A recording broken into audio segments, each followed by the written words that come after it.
Good morning प्यारे बच्चों। आज हम क्लास 10th की सोशल साइंस की वर्कशीट नंबर 39 को कंप्लीट करेंगे। बेटा ये आपके राष्ट्रीय अर्थव्यवस्था की जीवन रेखाएं चैप्टर से ली गई है और इससे पहले वर्कशीट्स में हम सड़क परिवहन, रेलवे परिवहन के बारे में पढ़ चुके हैं। इस वर्कशीट में हम एक और परिवहन के बारे में पढ़ेंगे। सो लेट्स स्टार्ट बच्चों। भारत के परिवहन मानचित्र पर पाइपलाइन एक नया परिवहन का साधन है। पाइपलाइन बेटा पहले अब घरों में जो है पानी के लिए इस्तेमाल की जाती थी, आप सभी को पता होगा, आज के समय भी इस्तेमाल की जाती है।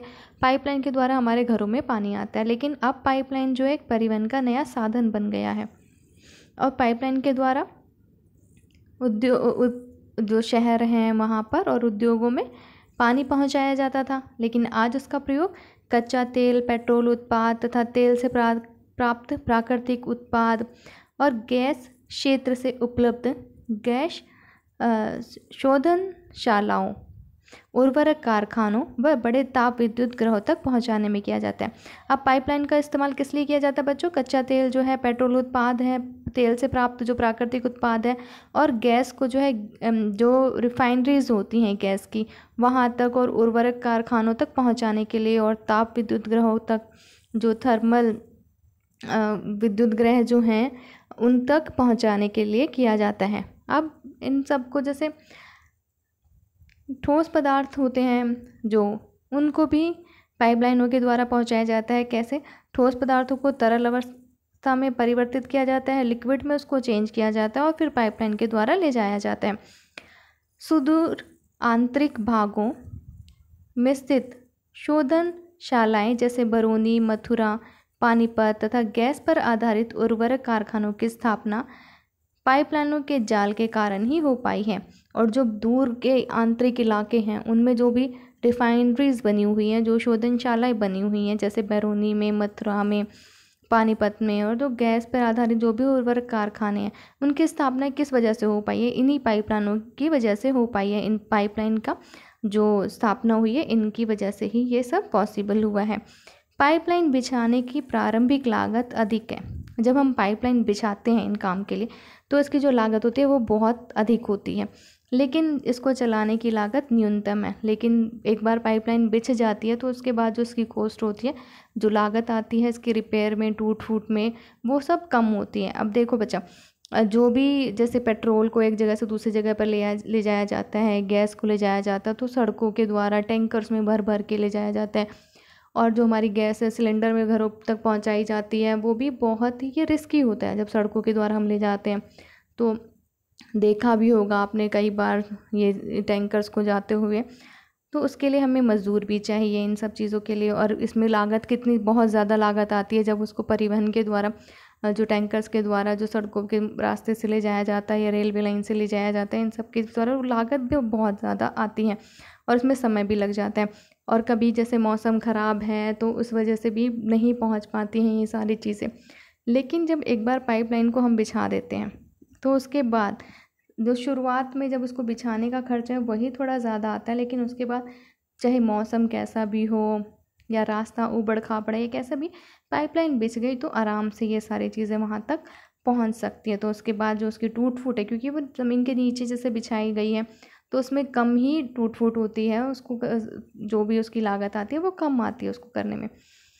वाहन अंतरण देरी तथा हानियाँ इसमें लगभग नहीं के बराबर। अब जो हानियाँ हैं और जो वाहन अंतरण देरी, जो मैंने भी आपको बताया कि मौसम ख़राब हो गया, ये सब चीज़ें जो इसमें ना के बराबर हैं। देश में परिवहन के 3 प्रमुख जाल, देश में पाइपलाइन परिवहन के 3 प्रमुख जाल हैं। अब देश में जो परिवहन के जो 3 प्रमुख जाल हैं वो कौन कौन से, वो यहाँ आपको बताए गए हैं बच्चों। पहला है बेटा हमारा ऊपरी असम के तेल क्षेत्रों से गुवाहाटी, बरौनी व इलाहाबाद के रास्ते कानपुर तक। अब जो ऊपरी असम है वहाँ से जो तेल क्षेत्र हैं वहाँ से गुवाहाटी, बरौनी और इलाहाबाद के रास्ते होके कानपुर उत्तर प्रदेश तक एक रूट है इसका। इसकी शाखा बरौनी से राजबंद होकर हल्दिया तक है, और जो इसकी एक शाखा है, ब्रांच है, वो कहाँ तक है बेटा? हल्दिया तक, राजबंद से होकर, बरौनी से राजबंद से होकर हल्दिया तक। दूसरी जो है हमारी राजबंद से मोरीग्राम तक तथा गुवाहाटी से सिलीगुड़ी तक है। सेकंड रूट है हमारा गुजरात में सलाया से विरमगांव, मथुरा, दिल्ली व सोनीपत के रास्ते पंजाब के जालंधर तक, ये इसका रूट है। इसकी अन्य शाखा बड़ोदरा के निकट कोयली को चक्षु व अन्य स्थानों से जोड़ती है। ये हमारा सेकंड रूट है पाइपलाइन का। थर्ड है बेटा हमारा गैस पाइपलाइन गुजरात के हजीरा को उत्तर प्रदेश में जगदीशपुर से मिलाती है।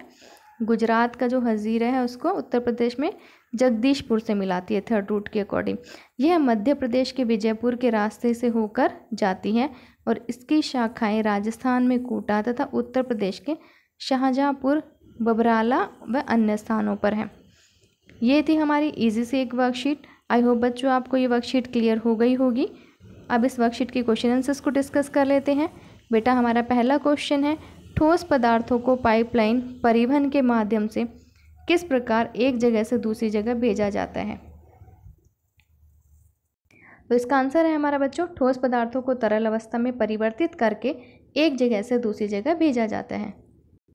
सेकंड क्वेश्चन है बेटा, आपको ऐसा क्यों लगता है कि पाइपलाइन परिवहन को चलाने की लागत कम आती है। इसका आंसर इस तरह से लिखेंगे, पाइपलाइन परिवहन को चलाने की लागत कम आती है क्योंकि पाइपलाइन बिछाने के बाद इसके रखरखाव की लागत कम आती है। सेकंड पॉइंट, एक बार पाइपलाइन बिछाने के बाद ईंधन की लागत कम होती है। थर्ड पॉइंट है बेटा, पाइपलाइन बिछाने के बाद घर्षण अथवा टूट फूट की लागत भी कम होती है और पाइपलाइन ऊबड़ खाबड़ जगहों पर भी बिछाई जा सकती है। थर्ड क्वेश्चन है बच्चों, देश में पाइपलाइन परिवहन के 3 प्रमुख जाल कौन से हैं।